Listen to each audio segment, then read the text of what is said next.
Hello, welcome to Back on Track, episode 4 of Evermore. The song's continuing to develop, and the idea last time we spoke about this divergence of like primary theme, where it had gone from being a violent, dramatic, distortion-laden piece of music to something that was something else. Well, I'm pushing more in that direction. I'm enjoying it more and more, and I've done some more work on the wah. So I want to play that to you, and we can hear the first half of the song really starting to thicken out now. We've still got no vocals in, and the vocal guideline is still played by a piano, so wherever you hear that piano sound, that's going to be vocals. But I really wanted to put a marker point at this stage of the song's development, because this is the critical mass point where I've very definitively identified a beginning and an end of the song, and now it's a case of trying to marry those two things together and really get the different sounds working and form a cohesive thing, and I don't know how I'm going to do that at the moment.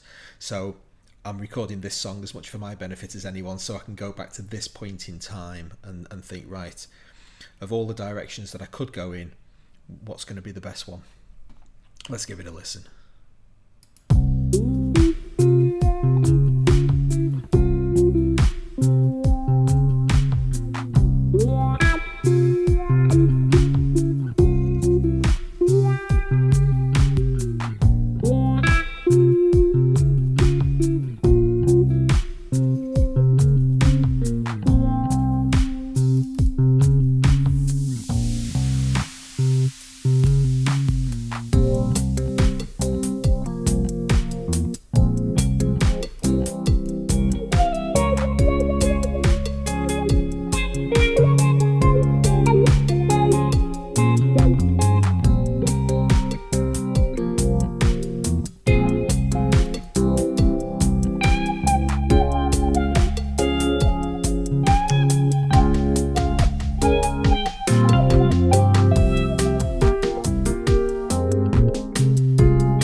So there we have it. Obviously, all of the major changes in this section over here. These guitar lines, they're all quite trivial in their own right, but they clump together to make something that's reasonably interesting. So these are all played in on a loop kind of thing.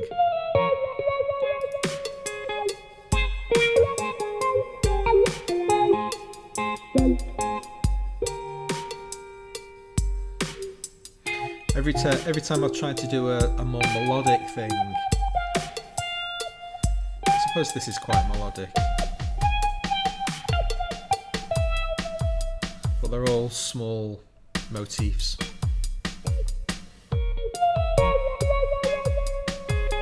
And then they fit into the crannies, the nooks and crannies of the song.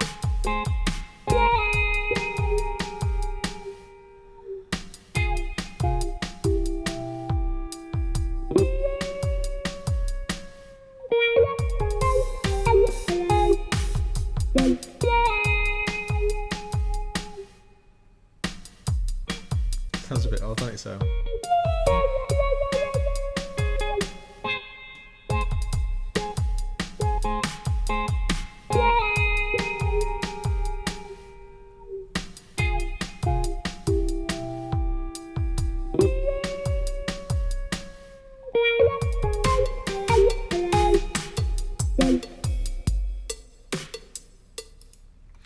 So it's entirely possible that that will just stay like that. If I render them down and do a little bit of processing to get the levels better, the sounds themselves are absolutely fine. It's one of those things that I could relearn all of those little tweaks and twiddles and replay them. I'm not entirely sure why I would want to. They kind of work. The whole point is that was probably a 2 or 3 10 to 15 minute sessions where it's just looping round for 24 bars or whatever, and I just play whatever comes to mind, and then I've got maybe 15 or 20 lanes that I'll listen to individually and just cut up anything that sounds remotely interesting, then throw all the rubbish away, and I might be left with 3 24 bar chunks of listenable music, and then just start thinking, right, well, where does that want to sit? Is that a thing that wants to be repeated? Is it a completely standalone piece of music? Working with this sketchbooking idea that I use gives me this toolbox, and it's the stage 1 is build the tools. So I'll just play whatever I can think of, and then step 2 is to, are any of those tools useful, and which of them are unique one-use wonders, and which of them are repeatable motifs that you can now turn into basically a riff, or even a lead melody line if you're very lucky. So that's where we are at the moment, and that's what we've got there. And I have to bear in mind that that is sitting underneath a melody. For 2/3 of that length of time, there is a melody being sung. So you can't ignore that. You know, you can't have strong melody lines being played. See, this thing over here, when I was playing the guitar back and I said that kind of is a melody, it's the only one, and it's done by the time the vocals start. I'm basically discovering that any time I put a strong melody-oriented guitar part underneath vocals, they just clash head on. You really can't have two such dominant sounds as a voice and a guitar both trying to be melodic at the same time. It can be done very rarely, but not something that I'm anxious to get into too often. So it wants to find that underlying substructure thing. So it has to be done in context. Once I've recorded this stuff, I've then got to go back and put it into context with the piano and the vocals and listen to them all go in at the same time. And now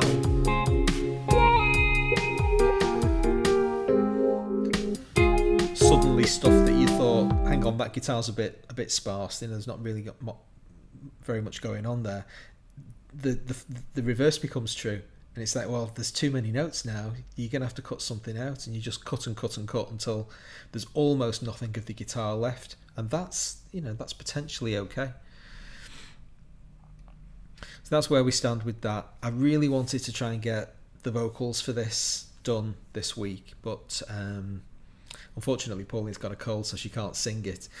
So they are good to go. I've written all the lyrics. I'm pretty happy with them.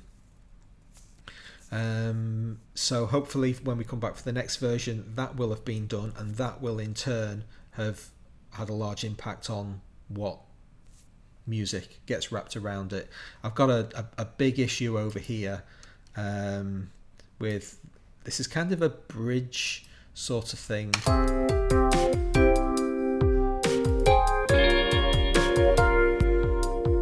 Now I like that intense tremolo sound and it's really nice, but I need to put a lot more thought into how to make it more or less dirgy. It just sounds a bit slow to me at the moment.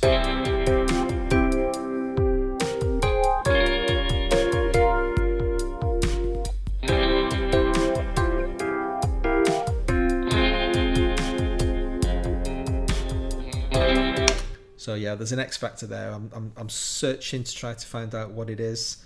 I've tried putting wah on top and that didn't work. So anyway, quest continues with that. That's a point of contention. The two solo sections are fine. Probably going to need another keyboard line in there somewhere, another synth sound, just to give some extra contrast. Maybe a pad. So that's on the docket as well.